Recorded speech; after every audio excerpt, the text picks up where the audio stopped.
vision board from 2020 was this one, which is the one that most of us know and love. A bunch of cutouts from magazines, highlighters, stickers, oak tag, a nice collage of the things that you're trying to bring in or call in or visioning for your life. The year after that, I did a vision box. And the reason why I did that was because I wanted a place to put mementos. I wanted a place to kind of go to every month and add stuff to, because I do sit down and do intention setting and manifesting and kind of figuring things out and making these kind of smaller goals and larger goals. And I do that every month. And that's a practice that I have for myself. I decided to do a box, and a lot of people used a shoe box. Some people reused a box. Some people used this small box. And we did this during the pandemic. And yeah, I used a lot of stickers on it. Then last year I decided to use Canva and make the poster board because I wanted to just try something different. I wanted something digital. I wanted something easier to hang up that wasn't going to fall down, that I could kind of tape up because this was a little difficult.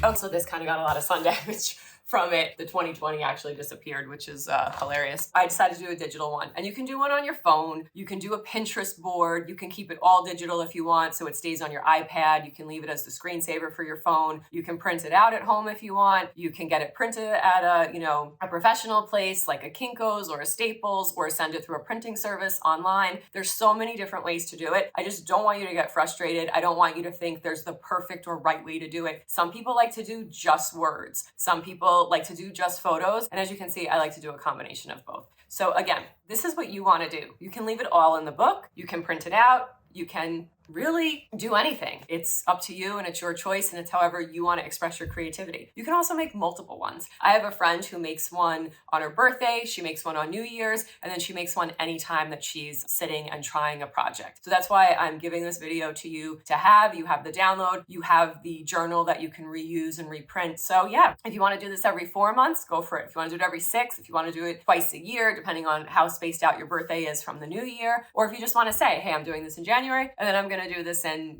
maybe June. That's entirely up to you. You got to figure out what you want to do. You got to figure out what works for you. But the whole point is to go back, to look at this, to keep it in sight where you can see it every day. You can keep it in the forefront of your mind. You can kind of keep it active. You can keep going after it, and you can remember this kind of life that you're dreaming up for yourself. Finally, the last thing is I tend to go super big with my vision boards. And by big, I mean, I do a lot of stickers. I do a lot of photos, as you can see from last year's. I like to go big with it, and I like to not hold myself back in regards to what I'm thinking about or what I'm trying to call in or what I'm trying to manifest. So I really do think about like my dream life and what I want right now in this moment. And again, that can change. You can see my boards have changed so much from 2020 just to 2022 in like 2 years. Think about it. Don't put any boundaries on yourself. Don't put any restrictions. Really go big and think about this dream life that you want for yourself. And then if you want, you can kind of do what I do, and I sit with it every month, and I kind of look at more, smaller goals, more attainable, some long-term, and try to look for some balance and kind of stuff that's a little bit more maybe in my reach or a little bit more in my peripheral, so to speak. When I do these big boards, I go big. I don't hold myself back. I really dream. I really think. I ponder. I meditate. And I just think that anything's possible. So that's how I do it. Again, you can do it however you want, but this is a guide. So let's get to it. Let's do your boards. All right.